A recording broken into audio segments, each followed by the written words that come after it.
Ahí está, ok. Buenas tardes, esta es la sesión de los seminarios del Laboratorio de Nano y Microestructuras. En esta ocasión, este día, viernes 3 de septiembre, nos va a presentar el ingeniero Andrés Servando Aguirre lo que fue su proyecto de ingeniería. Ok, entonces, sin más, Andrés, bienvenido, muchas gracias por tu participación. Gracias. Un saludo a todos. Hoy les voy a presentar este proyecto titulado Clústeres y nanopartículas metálicas, estimando el error en la determinación de tamaño para partículas menores de 4 nanómetros. Entonces, sin más por el momento, vamos a comenzar. Últimamente las nanopartículas, en específico las nanopartículas de oro, han estado tomando mucho interés en la comunidad científica. Con más y más aplicaciones biológicas, estas han sido el centro de varios estudios. Una de las razones por las que son tan interesantes estas partículas es porque es un elemento inerte, por lo cual es considerado biocompatible. Se pueden recubrir con moléculas, polímeros, fosfolípidos que aportan a su solubilidad y estabilidad en fluidos biológicos. Y además, dependiendo de su forma y estructura, pueden presentar propiedades como la atenuación fuerte y sintonizable de la luz, la fluorescencia, la conversión de luz en calor y la atenuación de los rayos X. Todo esto, cada una de estas propiedades está fuertemente ligada a la morfología de estas partículas, es decir, el tamaño y la forma que tienen estas partículas. El hecho de que sean tan moldeables y por diferentes caminos de síntesis se puedan lograr diferentes propiedades ha sido objeto de interés y también más que nada le ha puesto un gran énfasis a la caracterización de estas partículas.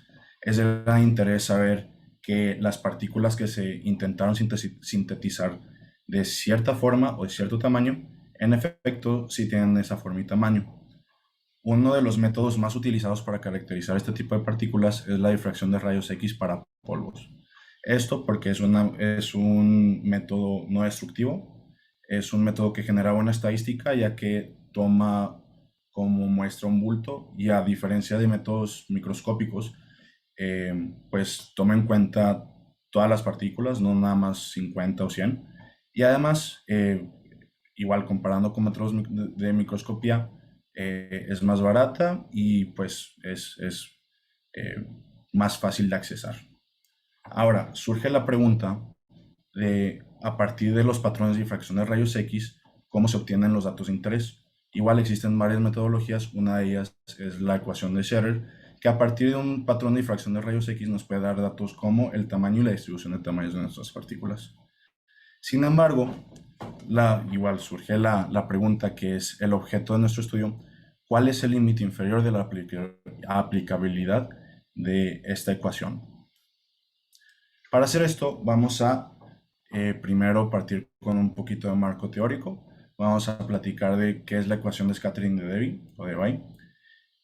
Esta ecuación se asume o sea, se deriva partiendo del esquema de scattering elástico. Y igual, para no aburrirlos tanto con las mates, lo jugosito de aquí es que, igual, partiendo de este esquema, va creando un promedio espacial donde se considera que el vector de scattering, que es el vector incidente, lo podemos ver así, toma todas las direcciones posibles en una esfera unitaria. Es decir, que la infinidad de direcciones que puede tomar este vector se toman. Aquí hay un punto muy importante porque tenemos que distinguir entre el modelo y la teoría.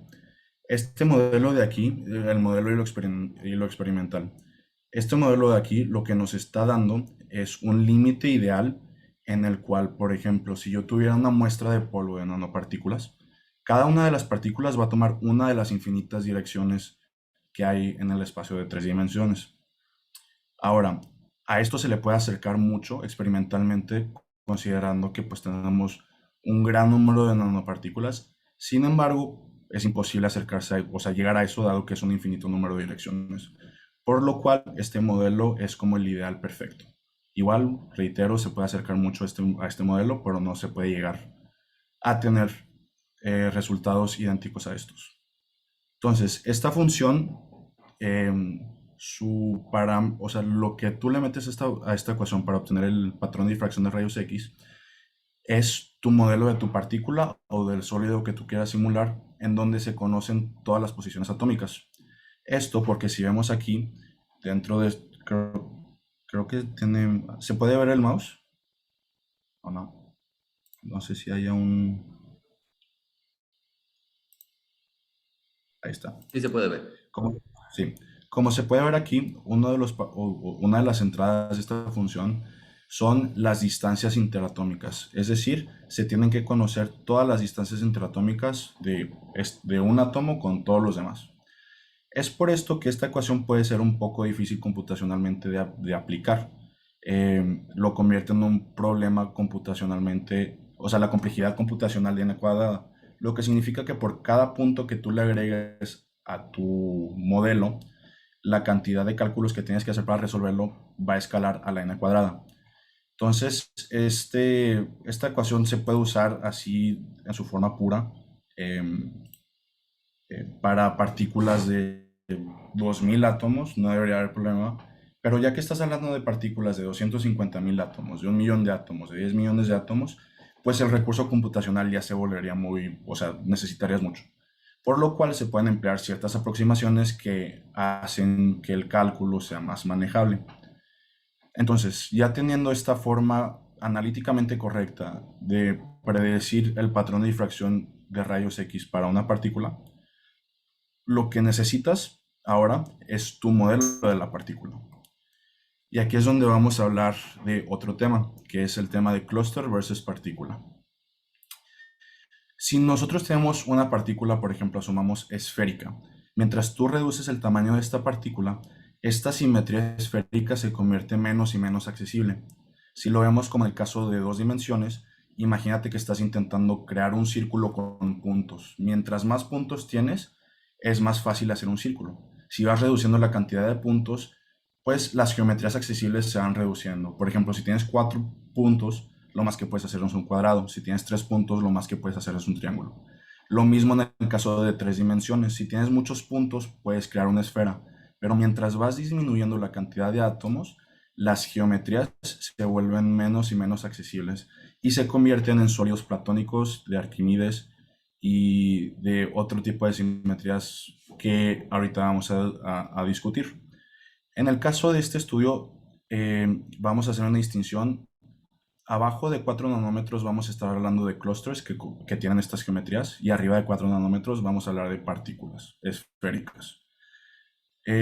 Para estas simulaciones se consideraron 4 tipos de clústeres que son los clústeres icosaédricos, los decaedros de Mark y de Ino y los cuoctaedros. Y aquí se pueden ver las imágenes de unos ejemplos de las partículas que nosotros generamos, en donde cada uno de estos puntos representa el centro o sea, representa un átomo y todas estas coordenadas se conocen. Todos estas nanopartículas y estos clústeres tienen aproximadamente 4 nanómetros de distancia. Ya teniendo estos modelos que se generan y conociendo las coordenadas atómicas de cada uno de los átomos, luego podemos usar la ecuación de Debye para predecir los patrones de difracción, como los que se ven en este caso. Aquí se separan, cada una de estas imágenes es uno de los clústeres atómicos, o sea, una de las morfologías. En la izquierda arriba tenemos el decaedro de Mark, del otro lado el decaedro de Ino, abajo a la izquierda el icosaedro y abajo a la derecha el cuboctaedro. Aquí cabe recalcar que los clústeres atómicos se generan tomando en cuenta un átomo inicial y luego se van creando capas arriba de ese átomo. Por lo mismo es un poquito más específico los tamaños a los que se pueden acceder. Lo que se hizo aquí es empezamos desde los clústeres más pequeños y le fuimos agregando capas a estos clústeres hasta que se llegaran al tamaño más cercano a 5 nanómetros. Y igual, aquí podemos ver los patrones de difracción. Podemos ver que mientras más chiquito sea el clúster atómico en cualquiera de los casos, van a haber menos picos de difracción que caracterizan a ese tamaño o a esa partícula. Esto se debe por varias razones. Mientras menos átomos tengas, la interferencia constructiva, que es la que al final del día nos da este patrón, no está tan bien definida para un solo ángulo. Para tener un pico bien definido, y con un ancho más pequeño, lo que necesitamos es una gran cantidad de átomos. Entonces, esa es una de las cosas que nos da confianza de que estos datos se acercan a la realidad. Otra de los indicios que nos dan confianza es que la ubicación de estos picos, aunque para algunas morfologías no esté bien definido, la ubicación de los picos es la que esperaremos para muestras de oro. Entonces, ya teniendo estos patrones de difracción, vamos a hacer lo siguiente. Vamos a tomar los patrones de difracción para esferas de oro, nanopartículas esféricas. Si agarramos, por ejemplo, el primer pico de difracción de las partículas de 5 nanómetros, lo que le vamos a hacer ahora va a ser un ajuste pseudo-Voigt. Un pseudo-Voigt es una combinación lineal de gaussianas y lorentzianas, que se supone que es el tipo de forma que tienen nuestros picos de difracción. El ajuste se hizo usando el algoritmo de Levenberg-Marquardt. Está medio difícil de pronunciar el nombre, pero así se llama. Es un algoritmo que resuelve problemas de mínimo cuadrado no lineal. Y ya teniendo este ajuste, ahora lo que nosotros podemos obtener es el ángulo de Bragg de ese pico y el ancho de ese pico a la mitad de su máximo, también conocido como full width half maximum. Teniendo estos dos datos, nosotros luego podemos calcular el área del, del dominio coherente de difracción pues, del sólido en interés. En este caso, como nuestras nanopartículas son perfectas, no tienen diferentes dominios coherentes de difracción, vamos a tomar este promedio de área como el tamaño de nuestra nanopartícula. Si nosotros nos damos cuenta, aquí ya tenemos nuestro ángulo de Bragg y nuestro full width half maximum, que es el beta que se encuentra abajo en la ecuación de Scherer, pero falta pues un dato muy importante, que es esta K, o este factor de Scherer, o también se le conoce como factor de forma. Aquí en la siguiente filmina lo que podemos ver es el error producido al calcular el tamaño con la ecuación de Scherer. Lo que hacemos nosotros es simulamos las partículas. Entonces, por ende, nosotros conocemos el tamaño de esta nanopartícula o este clúster. Luego, usando la ecuación de scattering de Debye, obtenemos el patrón de difracción y del patrón de difracción sacamos el tamaño de la nanopartícula con la ecuación de Scherer. Teniendo estos dos tamaños, ahora podemos obtener una medida del error relativo entre estas dos mediciones. En el caso de esta gráfica podemos ver que con diferente elección de factor de Scherer vamos a obtener diferente error. En la línea roja vemos la elección de constante de Scherer de 0.94, que es el valor original propuesto por Scherer. Abajo, en la línea azul, vemos el valor de 1.0747, que es una corrección que se le hizo a este factor para nanopartículas esféricas. Podemos ver que esta simple decisión nos va a crear un error de 15% en nuestras mediciones, siendo la corrección del factor de Scherer la que más se acerca al tamaño de nuestra partícula.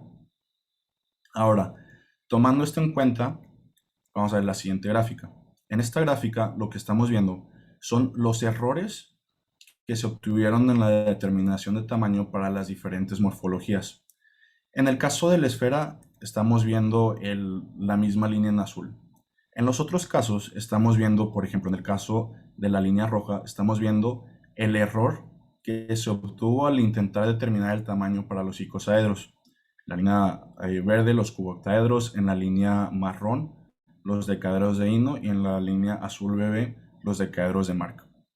Entonces aquí podemos distinguir entre dos tipos de régimen. Podemos ver que eventualmente el error se estabiliza. Igual ahorita vamos a hablar un poquito más de eso en la conclusión, pero podemos ver que al principio tiene un comportamiento que parece ser dependiente del tamaño de la partícula y luego llega el punto en donde se llega a estabilizar. Lo vemos para estos casos, igual para el cuboctaedro, aunque parece un poquito variable, sí se ve que se estabiliza a comparación del comportamiento que tiene al principio, entre los 0.4 nanómetros y 2.5 a 3 nanómetros.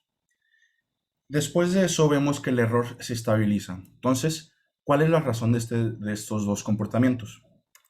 En el primer caso, en el que vemos que el error depende del tamaño, vamos a platicar un poquito sobre esta publicación. En esta publicación se hizo algo similar, donde se tomaron nanopartículas cúbicas de diferentes tamaños, como lo podemos ver aquí.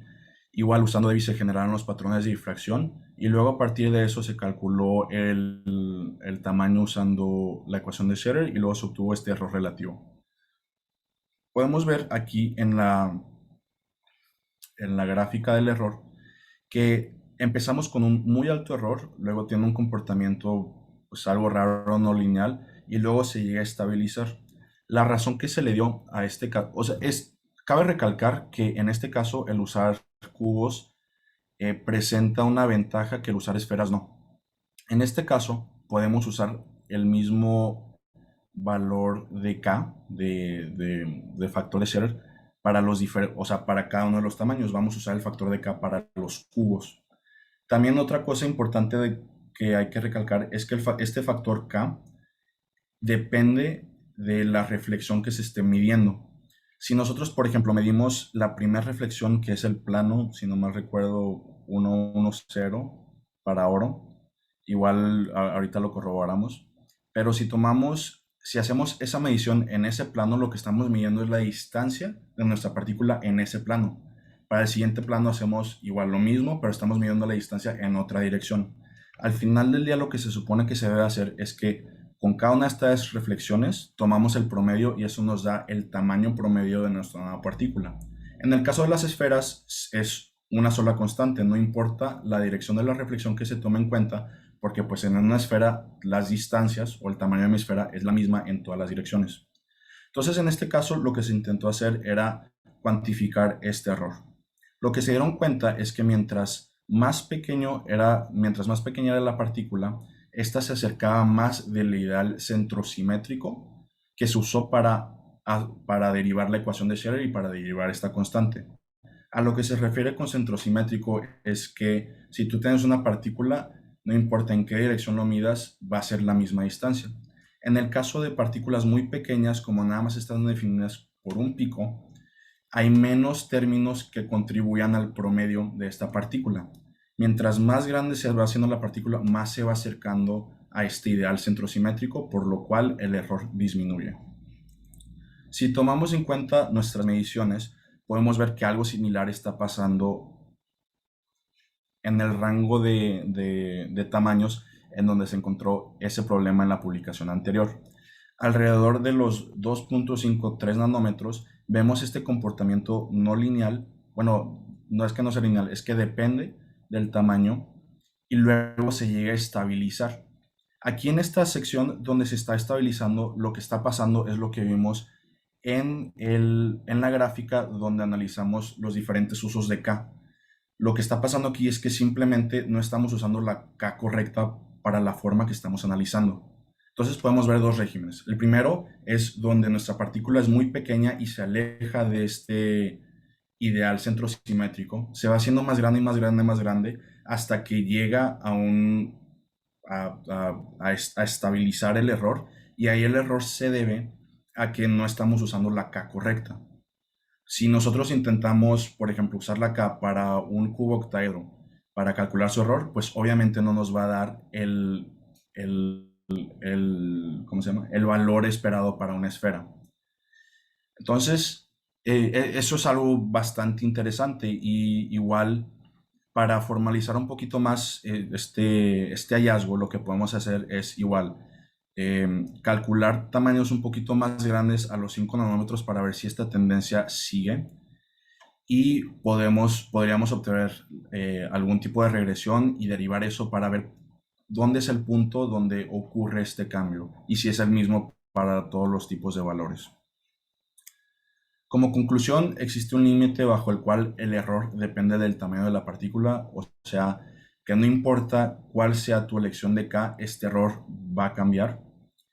Arriba de ese límite, la mayor contribuyente de este error es la constante de Scherer, o sea que no se utiliza la constante correcta para estimar el error.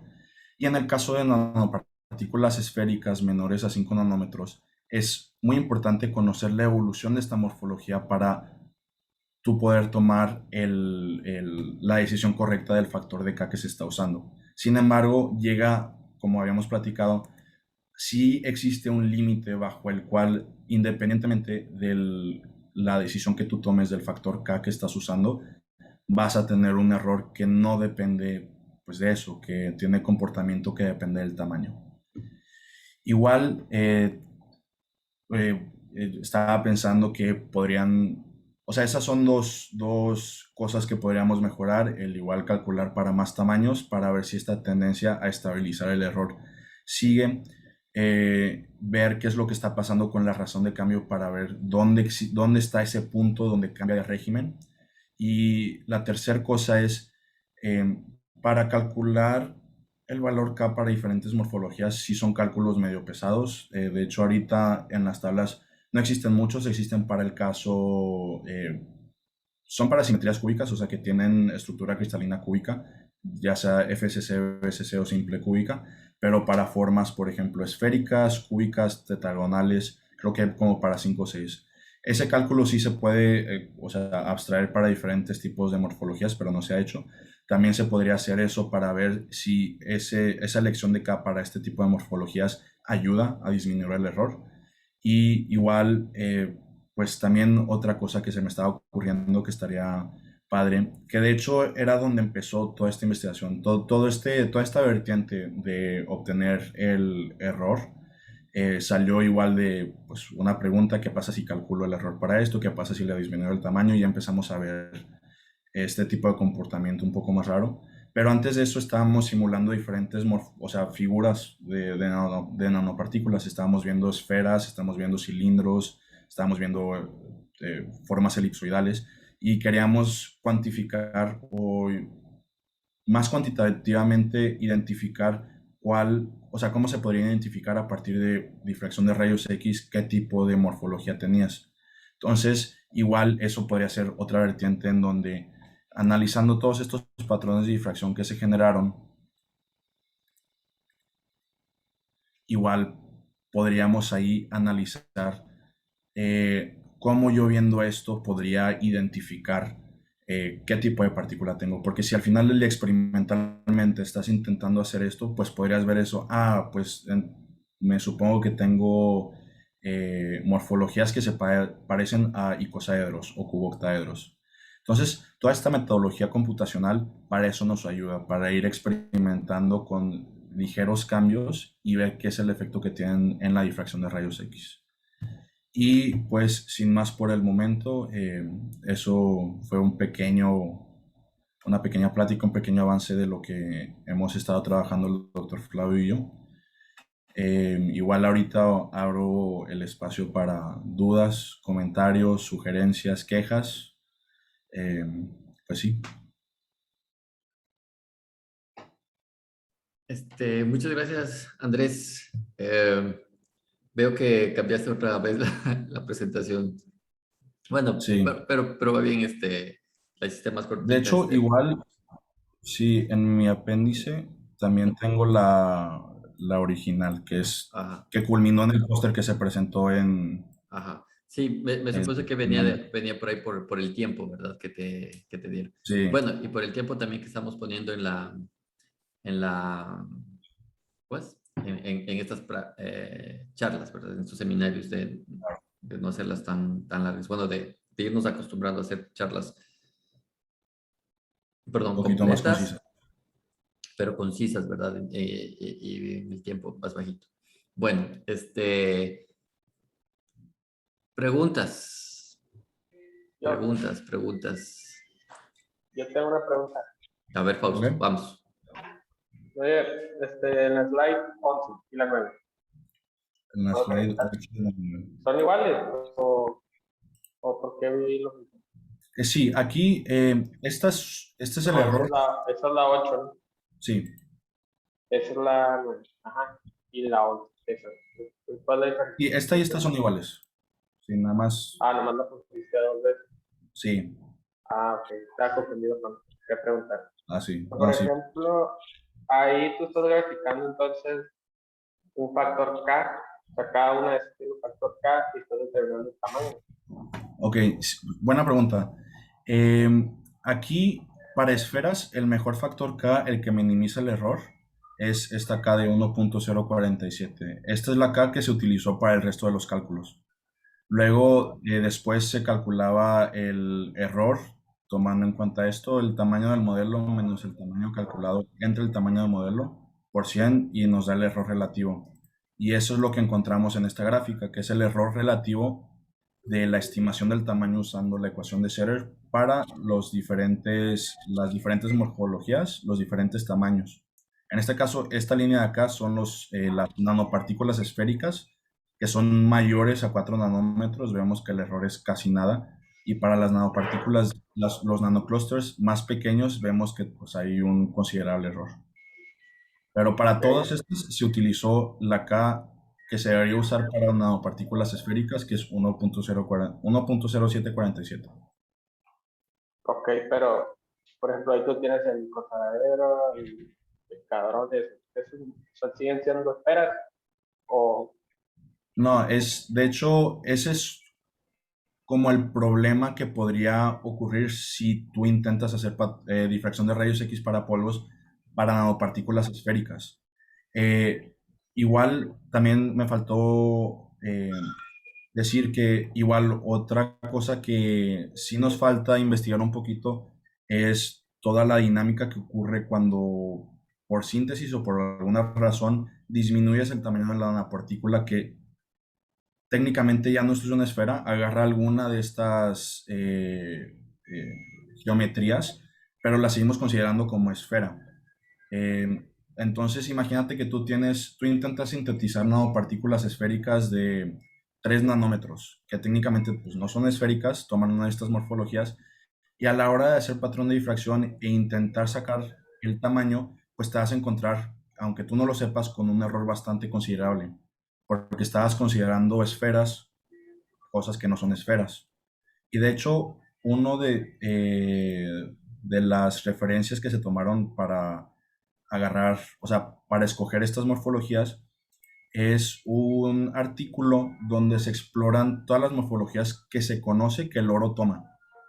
Obviamente abajo de 5 nanómetros, son nanoclusters y pues son bastantes, la verdad. En este caso nada más tomamos 3 de todas estas vertientes, que son un tipo de decaedros de Ino, un tipo de decaedros de Mark, los cuboctaedros que están por acá, o creo que por acá, los cuboctaedros, y los icosaedros, que son estos.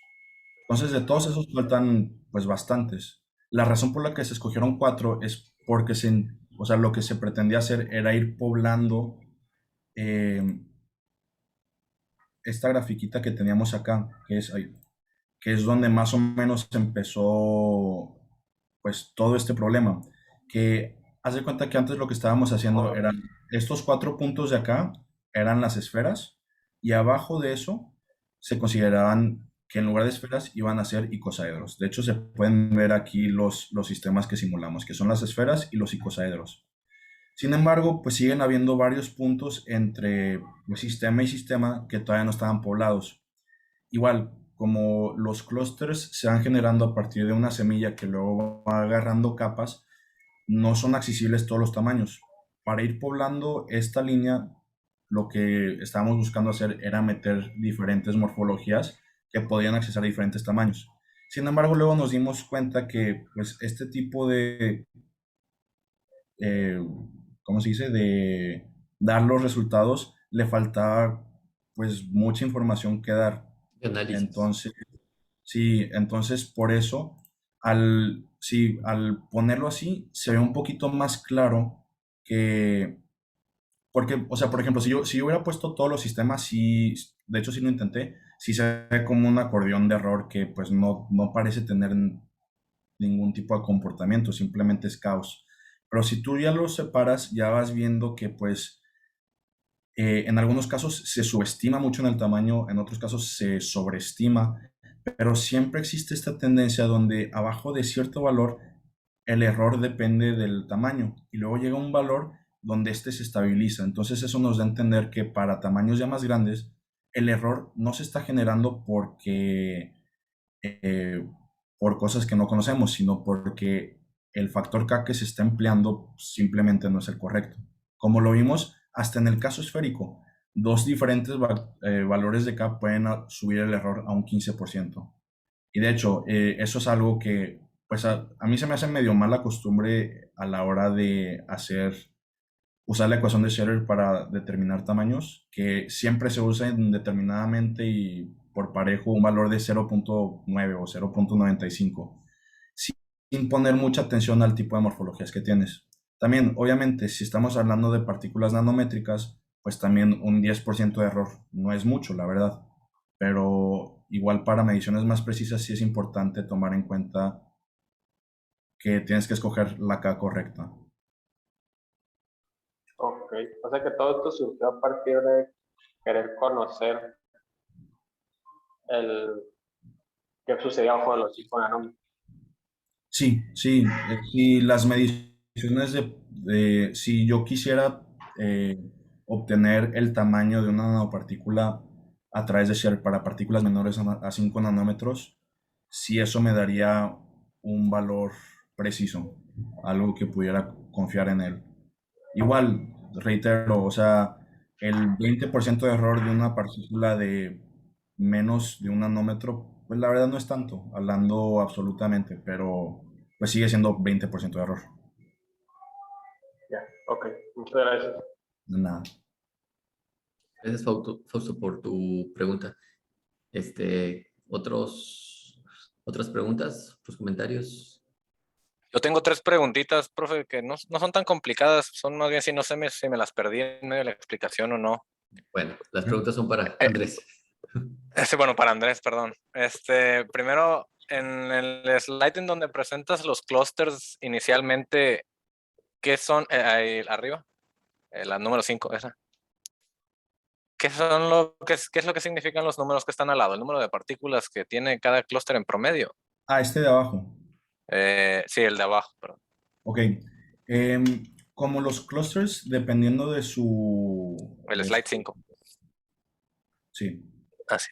Perdón. Como los clusters, dependiendo de su tipo de morfología. O sea, todos estos clusters se generan de la misma forma.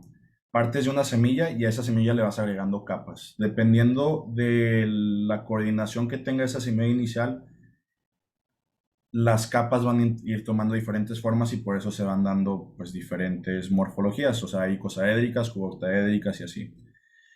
Como cada una de las capas contiene la misma cantidad de átomos, esto da raíz a lo que se conoce como los números mágicos en nanopartículas, que de hecho creo que está un poquito mejor explicado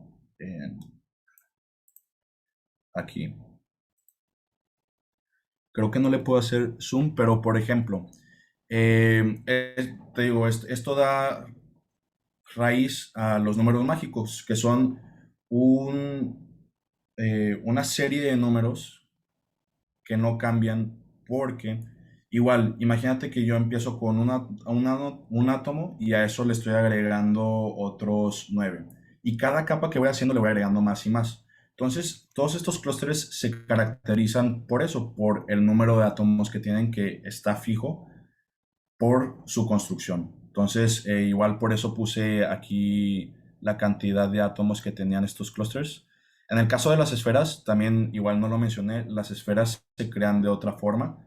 La esfera ahí lo que se hizo es, se llenó un cubo con una estructura FCC y luego a ese cubo se le recortó todo lo que estuviera fuera de la superficie esférica. Y pues eso da buen resultado siempre y cuando igual sean esferas ya un poco más grandes. Ya cuando se van haciendo más chiquitas ya es difícil hacer esto.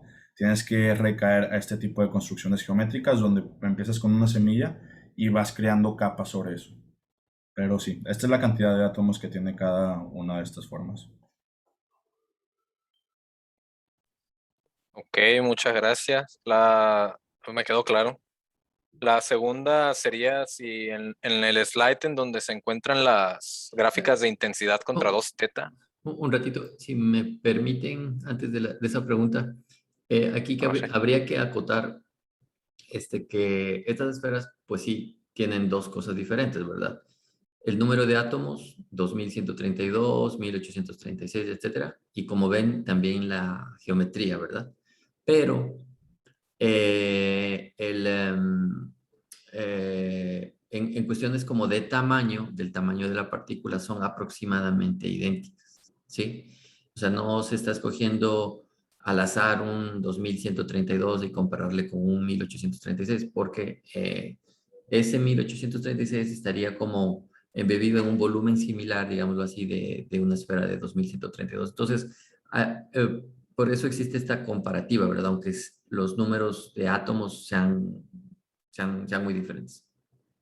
Existe esa razón de por qué esos números, ¿no? O Sí, sea que está embedido al mismo volumen, entonces.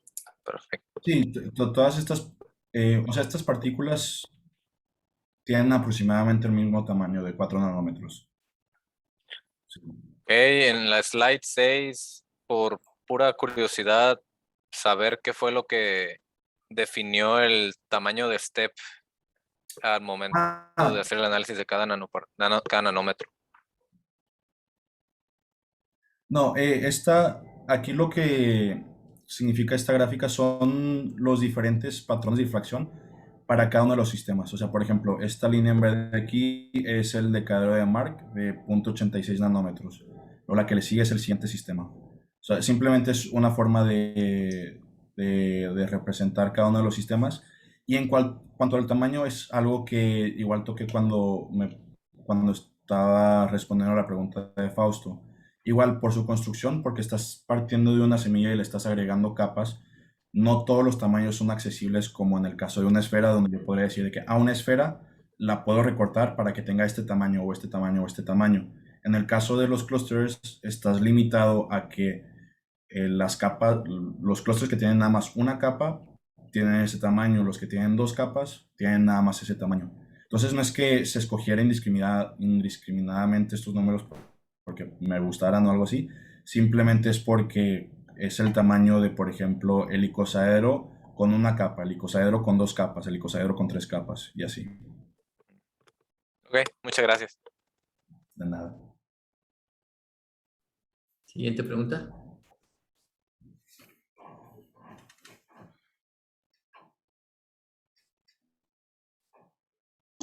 Ana. Yo tengo, yo, Aunque no sea el tema de uno, ¿verdad? Hay también, con lo que les había dicho, ¿verdad? Hay que también aprender a preguntar, ¿no? Sí. Así que anímense. sí, yo tengo un par de preguntitas. Eh, Muy buena la presentación, Andrés. Están interesantes todas las gráficas que presentas. Me parece muy interesante lo que mencionas al final eh, de que estás pensando en hacer un análisis para identificar la morfología de los materiales a partir de los patrones de difracción. Y mi duda sobre eso es, ¿eso ya se ha hecho, sabes? ¿Ya hay algo publicado o algo intentado? Creo que igual estaba buscando, no busqué muy extensivamente. Creo que el doctor Flavio conoce muchísimo más sobre el análisis de perfil de rayos X que yo. Lo que vi es que para ciertos, por ejemplo, igual para nanopartículas de oro, que es donde pues hay como que más jugo en cuanto a las publicaciones, habían ciertos análisis donde previamente o por microscopía se conocía la morfología de la nanopartícula y luego viendo o analizando el patrón de difracción se podía decir de que, bueno, pues esto concuerda con esta conclusión porque, por ejemplo, si tenemos, aquí nada más estoy dando un ejemplo, si tenemos una partícula que presenta más planos en el 111, como serían este tipo de, voy a inventar algo, bipirámides pentagonales, entonces yo puedo concluir que en efecto sí tengo ese tipo de morfologías. Pero así, sin saber nada, a excepción del puro patrón de difracción, creo que no he visto mucho. Igual yo creo que el doctor Flavio nos podría ayudar un poquito más en eso, o si no, igual sería investigar un poquito más. Pero igual aquí lo que se me estaba ocurriendo era algún tipo de, no sé, generando, como nosotros tenemos la habilidad de modificar nuestro sistema y a partir de eso generar patrones de difracción, Se podría hacer esto en teoría pues para una cantidad enorme de diferentes sistemas y luego con esos datos, igual estoy pensando cosas nada más al aire, se podría entrenar algún tipo de red neuronal o usar algún algoritmo de inteligencia artificial que cuando después de ser entrenado le metas alguno de estos patrones y podría decirte de que, pues podría tener este tamaño y esta morfología y presenta tales defectos o cosas así, ¿no? Porque al final del día son cosas que nosotros podemos cambiar en nuestros modelos y a partir de eso generar los patrones de difracción. Pero así puramente de análisis de línea, de perfil, creo que no he visto.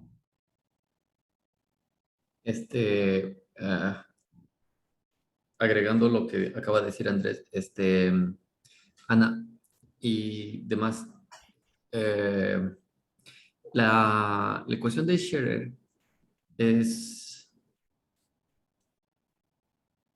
es una ecuación, es un punto, no es una función, ¿verdad? O sea, sí necesita de valores de entrada, pero si nosotros pensáramos así matemáticamente, es un punto, no es una función que vaya continuamente y suavemente, como dicen, ¿verdad? Evolucionando. Entonces, al no ser una función, ser una ecuación, en Scherer no están implícitos los defectos. En la ecuación de Scherer es para una partícula sin ninguna consideración sobre defectos microestructurales. Y aquí uso la palabra micro, aunque estemos en nanopartículas, el argot en este campo de estudio se llama microestructura cuando se está hablando sobre un átomo dislocado, por ejemplo. Pero el átomo mide un angstroms, ¿verdad?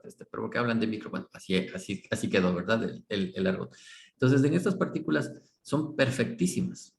Son icosaedros súper perfectos, esferas súper perfectas. No existe microtensión, no existe todos estos elementos que salen cuando evolucionamos la ecuación de Scherer a las ecuaciones, por ejemplo, o funciones de Williamson-Hall o Barren-Haverhoff, ¿no? Entonces aquí, Ana, no, eso, digamos así como de entrada, se diría que no es objeto del estudio. ¿Ok? Sí, se pudiera hacer, pero primeramente hay que resolver un paso, ¿verdad? Para luego pasar al siguiente. ¿Sí? Bueno, la siguiente pregunta, Ana. Sí, gracias. Mi siguiente pregunta va de la slide 7, la siguiente. Ahí que mencionas que usaste una función pseudo void con el algoritmo Levenberg-Marquardt. Veo ahí en la gráfica de tu ajuste y en la barra del error, pues que sí tienes ahí errores en el ajuste. Tienes, o sea, mencionas ahí como que errores en las cálculos de los errores debido al valor de la K, pero no sé si hayas pensado o considerado que tanto error te da también este ajuste en el valor de la beta o de la H. Sí, de hecho, por ejemplo, aquí tengo los diferentes ajustes para cada uno de los diferentes sistemas. Igual, habían ciertos sistemas un poquito más problemáticos. Por ejemplo, si vemos aquí en los patrones de difracción, sí vamos viendo que ciertos picos sí se van haciendo un poquito más asimétricos, lo cual obviamente implica un poco de dificultad a la hora de aplicar, pues, ajustarlo a una pseudo void.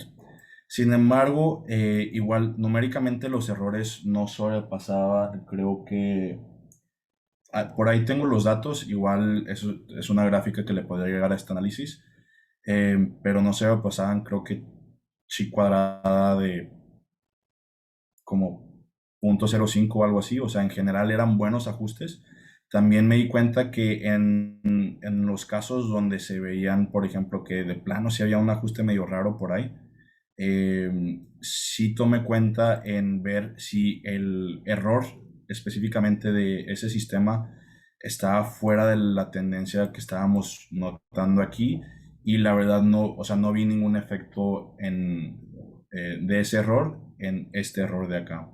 Más que nada, pues, te digo, sí fue algo que se consideró, pero al final del día se descartó esa hipótesis.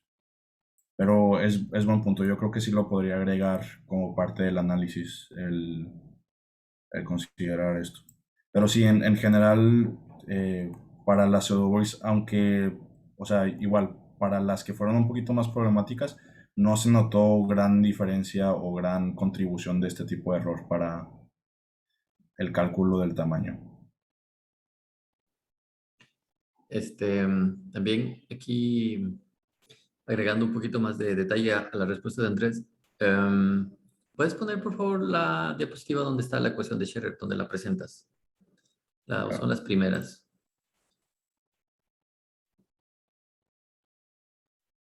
¿Es esta? Cualquiera donde está la ecuación de Scherrer.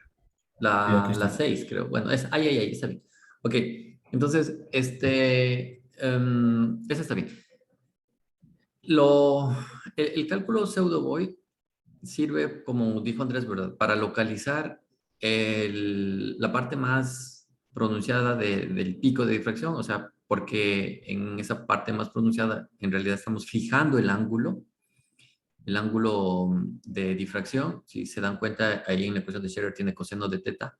Entonces estamos fijando con altísima precisión, ¿verdad? Centésimas. Otra vez, son las 6, supongo. Siempre me buscan a las 6 otras personas. No sé quiénes sean. Bueno, entonces necesitamos ese ángulo y también necesitamos la beta. Aquí hay un tecnicismo.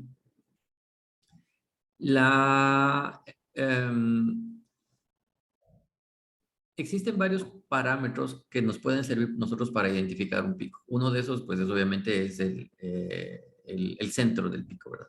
Y hay otros que sirven para identificar, para darle eh, algún adjetivo, ¿verdad? A ese pico. Uno de ellos es lo que acabo de decir, Andrés. ¿Cuánto vale el ancho del pico? Medido ese ancho en la mitad de la altura del pico. Eso se llama el FWHM, ¿verdad? Ese valor tiene, digámoslo así, la misma connotación si nosotros midiésemos el área del pico. El área del pico, obviamente, tiene mucha más robustez, es algo más cuantitativo para dar la propiedad, para dar el adjetivo al pico, pero es más difícil de poder encontrar el área del pico porque habría que modelar todas esas partes asimétricas o donde el pico, por ejemplo, se quiebra y se junta con otro pico, ¿verdad? Donde hay superposiciones de pico. Entonces, el modelar el área del pico es muchísimo más sensible a caer en errores. Eso que estoy llamando área, pues obviamente por definición tiene dimensión L a la 2 y nosotros deberíamos a esa dimensión quitarla una para que pueda ser comparativamente igual a lo que sería el FWHM, porque si se dan cuenta el FWHM solamente tiene una dimensión, ¿verdad? Solamente estoy midiendo el ancho y ya. Que en una altura sí, pero la altura no cuenta en la dimensión. Entonces, cuando yo divido el área para la altura, por ejemplo, entonces encuentro otro parámetro. Ya tengo el área, ya tengo el FWHM y también tengo esta cosa de el área dividido a la altura. Esa cosa se llama integral breadth. Y la letra con la que se representa el integral breadth es la beta. Ok, entonces este tecnicismo de poner la beta puede llevar a tener eh, varias preguntas, ¿verdad? ¿Cómo se calculó el área? ¿Cómo se calculó el integral breadth, etcétera? ¿Cómo se modeló el pico en sí, ¿verdad? Entonces, Andrés, en lugar de poner beta, siempre pon FWHM porque es lo que estás buscando. Y beta, déjalo para integral breadth. ¿Ok? Primera observación. Perfecto. Y lo otro, debido a que es muy sensible el integral breadth, o la beta en este caso, ¿verdad?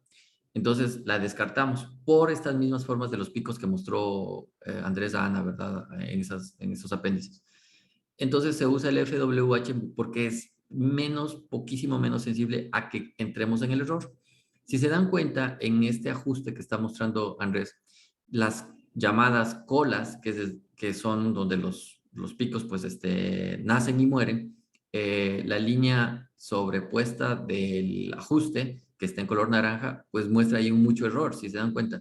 La pseudo-boy es simétrica por definición, pero los picos de difracción no son simétricos, entonces dejan estos errores ahí en las colas. Pero, y eso puede meterle error, muchísimo error si calculáramos integral breadth o la beta. Pero si se dan cuenta, en el medio del pico, ¿verdad? Donde se mide el FWHM, el ajuste casi es perfecto. ¿Sí? Entonces ahí los errores son muy pocos. Por eso se usa el FWHM, ¿verdad? Ahora, ¿qué es mejor, verdad? Usar integral breadth o FWHM. Eso también puede ser una fuente de error propio implícito para este cálculo, ¿verdad? Entonces nosotros tenemos aquí como una aproximación, como una limitación de que todos los resultados que estemos presentando están en el contexto de medir el FWHM, porque pues, como les repito, ¿verdad? Sería, sí se puede hacer, por supuesto, se puede calcular el integral breadth, pero habría casos, ¿verdad? Por ejemplo, si le pones la diapositiva 6, Andrés, Sí. habría casos, por ejemplo, en los icosaedros, ¿verdad? De 465 nanómetros, donde pues cualquier ajuste que por más que quieras que haga, por más perfecto que quieras hacerlo, ¿verdad? Pues nunca vas a tener un buen ajuste de integral breadth, ¿verdad? Si dan cuenta de ese pico que en el icosaedro, abajo, y en el icosaedro, ajá, el de arriba, ¿verdad? O sea, ahí cómo ajustas, cómo haces un buen ajuste, ¿verdad? Ahí está imposible, están superpuestos dos o más picos.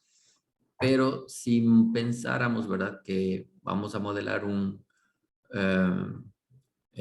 vamos a estimar, es el verbo, vamos a estimar el tamaño de partícula con el FWHM, pues el error ahí que diera el FWHM es muchísimo menor, ¿verdad? Que lo que diera el integral breadth.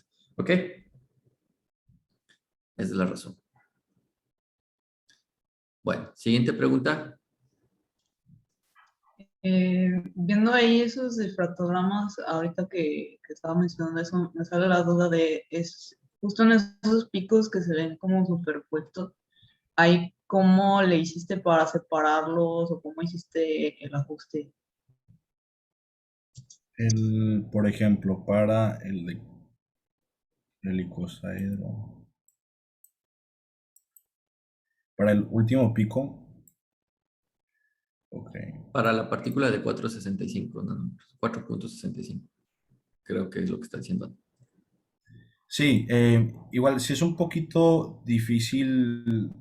eh, Ahí igual, o sea, no intenté separar los picos porque eso es algo que ya había intentado hacer antes y eso pues, me daba bastante error. Entonces, cuando ocurrían este tipo de pancitas, simplemente agarraba ese rango y dejaba que el algoritmo encontrara ahí el, ¿cómo se llama? El ajuste ideal.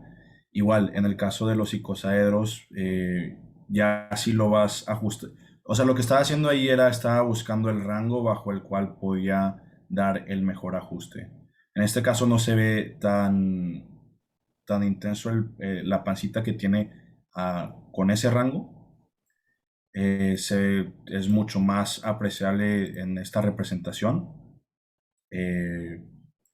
Pero igual no presentaba mucho, ¿cómo se llama? Mucho problema a la hora de hacer el ajuste. Igual, como menciona el doctor Flavio, pues obviamente en las colas, en esa parte de la pancita, sí es donde pues el error aumenta apreciablemente. Sin embargo, con tener mi objetivo aquí era obtener un buen ajuste del dónde estaba ubicado el pico y cuál era el ancho integral. Al final del día no me interesaba tanto las colas, simplemente con obtener un ajuste que me pudiera dar con una relativamente alta confianza esos dos valores. Pero sí, igual, como te mencioné antes, ese tipo de patrones un poquito más problemáticos, sí tomaba mucho en cuenta de que el error que me causaban no fuera pues muy desproporcionado, y de hecho no era desproporcionado al resto de los errores. De hecho, o sea, sí, o sea, llega a cierto tamaño donde como que tiende a un mismo valor todo el error, pero igual no encontré mucha relación entre el error que me iba arrojando este tipo de ajustes con el error que se obtenía por, eh, por otros factores.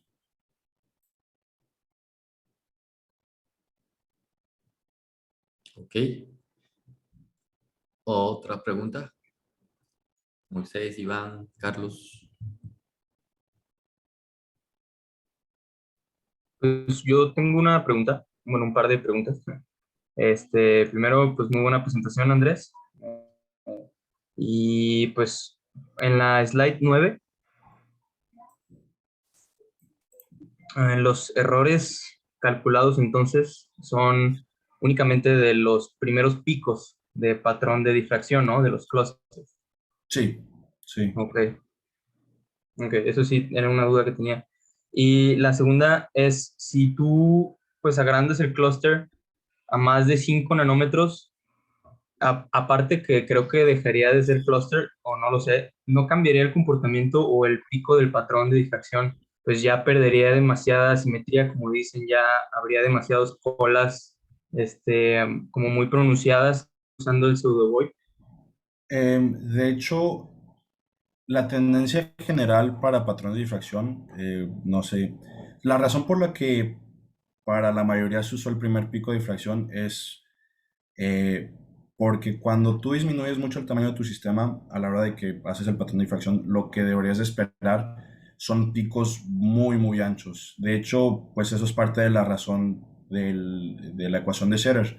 Lo que te dice es que mientras más ancho sea un pico, más chiquita es tu partícula. Mientras más grande sea tu partícula, más chiquito y más definido va a ser tu pico.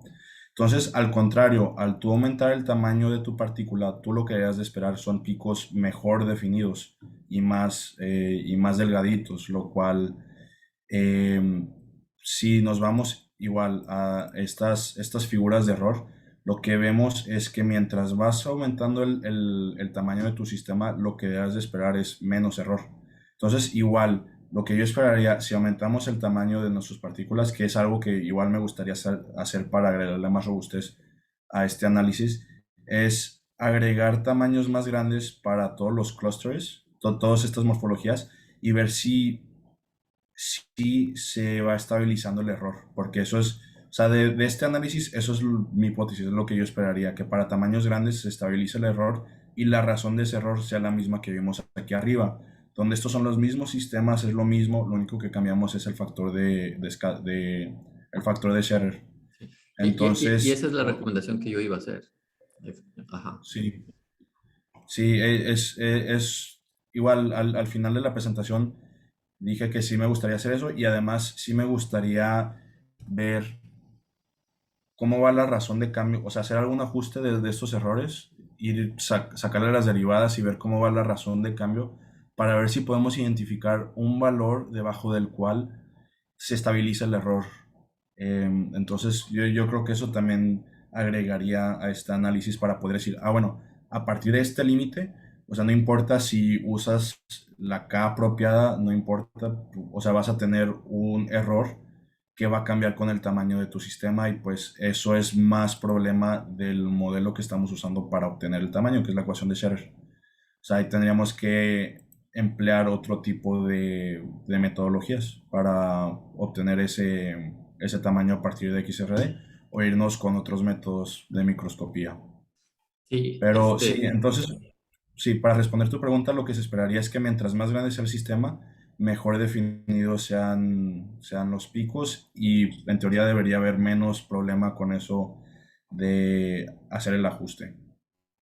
ujú. Gracias, me quedó más claro. Mira, Carlos, sí, mientras las partículas son más grandes, tienes menos problema para encontrar. El problema es cuando bajas el tamaño de las partículas. Ese es nuestro principal objetivo, ¿verdad? Medir partículas pequeñitas. Y no solamente medir, bueno, estimar el tamaño de las partículas pequeñitas, no solamente estimar el tamaño, sino también la geometría. Es algo que pocas personas se han puesto así a hacerlo, tal vez porque, eh, no sé, tal vez como que obtener experimentalmente partículas menores de 5 nanómetros, no sé, no les interesa o les es difícil o qué sé yo, ¿verdad? Pero ahí hay un problema. Y un problema gravísimo, como dijo Andrés, todo el mundo usa la ecuación de Scherer indiferentemente y la usa sin saber por qué usar en qué regímenes de tamaños, por ejemplo. Digamos así que como están haciendo partículas siempre, digamos así, mayores de 5 nanómetros, entonces, bueno, ya, ok. Pero, por ejemplo, no siempre hacen síntesis para que las partículas les salgan esféricas, ¿verdad? Si les salen esféricas, entonces pues sí usas una K, pero si no son esféricas, entonces ¿qué K usar? Y ahí viene la diapositiva que puso Andrés, la 9, la 9, ¿verdad? Nos dice varias cosas, la 9. Ajá, ahí nos dice varias cosas. Leyendo de derecha hacia izquierda, desde 20 hacia abajo, lo que está diciendo Andrés es que yo evoluciono la simetría esférica de 20 hacia abajo con toda tranquilidad hasta 5 nanómetros. Pero si evoluciono esa simetría hacia tamaños más chiquitos que 5 nanómetros, no voy a seguir con la simetría esférica. Ya, la simetría esférica ya deja de existir abajo de esos 5 nanómetros. ¿Ok? Entonces, simular o estimar o predecir lo que sea propiedades de partículas simétricas abajo de 5 nanómetros, pues no tiene sentido, porque abajo de ese tamaño empiezan a aparecer estas otras geometrías. Es lo que nos está diciendo Andrés en esta figura, ¿verdad? O sea, la simetría esférica evoluciona muy bien y funciona muy bien hasta 5 nanómetros, punto. ¿Qué está abajo de 5 nanómetros? Pues no sé. Puede ser el icosaedro, el cubooctaedrón, el Ino, el Marx, etcétera, ¿verdad? Entonces ahí Andrés se pregunta y hace el cálculo y ahora leemos desde izquierda hacia derecha, desde 0 hacia 5, ¿verdad? Entonces el error empieza a moverse, ¿verdad? Empieza a incrementarse, pero también se estabiliza, ¿verdad? Entonces aquí la pregunta es, esa discontinuidad que se ve con las esféricas contra las otras simetrías es, ya sé que no puedo bajar de 5 con esféricas, pero sí puedo subir el tamaño al icosaedro, al cuboctaedrón, etcétera, ¿verdad? Entonces aquí la pregunta viene, ¿hacia dónde va ese error? ¿Verdad? ¿Se estabiliza o decae, verdad? Y es lo que dice Andrés, que ese cálculo falta hacer. No sabríamos qué pasaría, pero supongamos, hagamos una hipótesis, ¿verdad? De que los errores se estabilizan ahí como en el 40%, qué sé yo, al menos 25%. Entonces, tendríamos que identificar cuál es la fuente de ese error. Y aquí la fuente principal de ese error, ya teniendo partículas más grandes, midiendo el FWHM en picos más definidos, teniendo valores más precisos, ¿verdad? Eso del FWHM, pues entonces lo único que nos queda es que la K es la que esté mal, eh, mal usada, ¿verdad? El valor de K. ¿Ok? Bueno, otra pregunta, Moisés, Iván. Sí, yo tengo una. Respecto, de hecho, a las casas. Entonces, la K que están utilizando, pues se diseñó, me imagino, para la simetría esférica. Entonces, se me hace un poco, nada más es como una aproximación, entonces, utilizar este tipo de K en las simetrías diferentes de los clústeres más chicos, ¿no? Sí, o sea, al final del día todo esto es imaginando que tú crees que tienes nanopartículas esféricas de 3 nanómetros y a la hora de usar, o sea, hacer el patrón hacer XRD y obtener el patrón y hacer Scherer, usas ese valor de K. O sea, al final del día, como ahorita mencionó el doctor Flavio, nosotros estamos intentando ver qué pasa con esferas cuando disminuye su tamaño. Entonces, todas estas morfologías es como que asumiendo que parten de, o sea, o salen de una esfera que se está haciendo más chiquita y más chiquita cada vez. Entonces, por eso se usó ese valor de K. Igual, como acaba de mencionar, si este error se llega a estabilizar, entonces ahí sabemos que el error que obtenemos al calcular nanopartículas esféricas de 4 nanómetros es porque no conocemos bien nuestra morfología, o sea, no sabemos si es una esfera o no es una esfera, no sabemos qué tipo de clúster es, no sabemos qué morfología tiene y estamos escogiendo una K que no es apropiada al cálculo de ese tamaño. Pero sí, igual, cabe recalcar que sí llega un punto donde como que ya no es salvable el error, que sin importar el AK que uses, vas a tener un error que no puedes predecir bien porque pues depende del tamaño, entonces eso ya sería un problema inherente a la ecuación de Scherer para tamaños tan pequeños. Pero si en este caso se utilizó para todos esta K que se calculó para esferas, para partículas esféricas con simetrías cúbicas, es decir, FCCs, BCCs y simples cúbicas. Sí, en estos dos valores, otra vez la 8, por favor. De K, el punto 94 es el valor original que propuso Scherer. Y el 1.07 es un valor moderno, por De decirlo hecho, así. sí. Estos valores, ¿cómo hizo Scherer para calcular el 0.94 para dar el valor de 0.94? El 0.94 viene de una distribución gaussiana. Es muy fácil obtener ese número 0.94. Entonces, ¿qué es lo que pensó Scherer, verdad? Bueno, lo que pensó Scherer era que es una pregunta muy fundamental en matemáticas. ¿Cuál es la distribución de objetos eh, con diferentes tamaños? Sí, entonces, por ejemplo, los árboles en un bosque, ¿verdad? Son árboles, pero tienen diferentes alturas, ¿verdad? Las personas también, ¿no? Dependiendo de donde sea que esté, en cualquier continente, de cualquier raza, lo que sea, tenemos un tamaño, ¿verdad?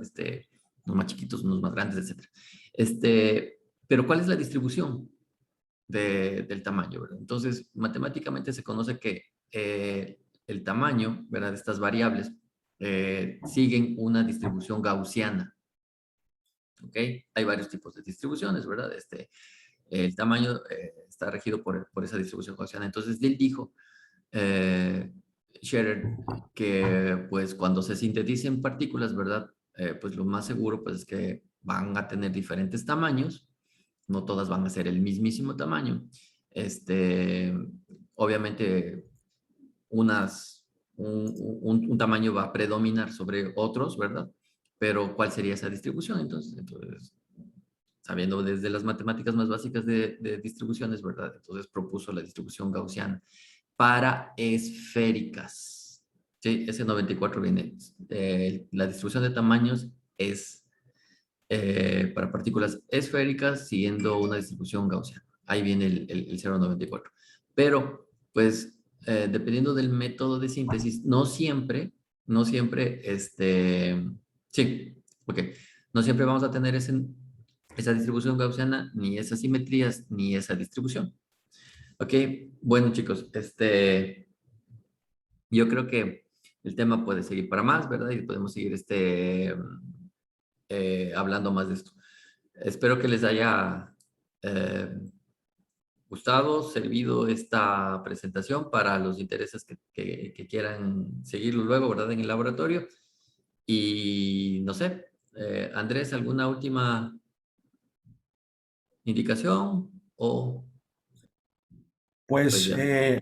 hasta ahorita no, igual pues se me hicieron bastante interesantes como que todos estos, pues no, estas cositas nuevas que iban saliendo porque pues como les había mencionado, el análisis que habíamos hecho antes como que sí dejaba mucho, eh, pues mucha información detrás, como que habían muchas cosas que no estábamos considerando bien y de hecho hasta ahorita creo que todavía faltan como que otras cosas que considerar. Pues como les había mencionado, sí me gustaría como que meterle otras cositas, también capaz en algún futuro, en lugar de modelos así geométricos perfectos, podríamos ir viendo cómo evoluciona una esfera mientras le quitas átomos con dinámica molecular, otras cosas. Entonces, o sea, de dónde irle sacando más carnecita tiene este tema, la verdad sí está muy padre. Sí. Igual, pues no es el único tema que se puede explorar con la ecuación de Scherer, que es con lo que empecé en mi proyecto de ingeniería, pero igual ese puede ser tema para otro día, igual queda pendiente Ujú. algún seminario donde les enseñe cómo usar la herramienta que estoy utilizando para hacer este tipo de cálculos. Y pues sí, igual si alguien quiere seguir comentando todo este tema o se les ocurre algo, pues ahí está mi WhatsApp en el grupo. Cualquier cosita, pues podemos irlo platicando. Listo. Nada más déjame decirte a ti, Andrés, una buena presentación y si tal vez no te escuchaste, porque pues cuando uno da las charlas, ¿verdad? A veces eh, lo dice mecánicamente algunas cosas, pero me encantó que hayas dicho tres objetivos. No sé si los tienes de ahí, te los voy a repetir. Predecir el patrón de difracción. Ok. ¿Sí? El verbo predecir, bien puesto, predecir el patrón de difracción. Segundo objetivo, modelar las partículas o los clústeres. Súper bien. Un poco no he explicado cómo predecir el patrón de difracción, no al detalle, que sería con la ecuación de Debye, la DS. Modelar la partícula, ahí no está explicado cómo es la metodología. ¿Sí? Eh, y el tercer objetivo que dijiste es estimar el tamaño de partículas. ¿Ves? Predecir el patrón de difracción, lo predeciste con DSE, modelar la partícula con el algoritmo que hiciste y estimar el tamaño de partícula con Scherer. Si te centras en esos tres objetivos así tal cual, construyes una hipótesis y los resultados los puedes ir ya presentando de mejor manera. ¿Ok? Pero toma bien claro esos tres objetivos que me parecen que están bien logrados. Tú mismo los verbalizaste, pero no sé si los tenías así de pensados. Ok. Bueno, chicos, muchas gracias por la participación en este seminario. Nos vemos el siguiente viernes con Ana. ¿Sí? A menos que pues pase alguna cosa, ¿verdad? Que nos comuniques de tareas y todas esas cosas, ¿verdad? Podemos dar paso a otra persona más. ¿Sí? Bueno, pero luego me avisas ya, Ana. Entonces, en teoría, nos vemos el otro viernes con el tema de Ana. Chicos, muchas gracias. Nos vemos el siguiente viernes. Cuídense. Ya saben, cualquier pregunta, el WhatsApp, ¿no? Bueno, chicos. Bueno, hasta luego. Bye, bye. Gracias.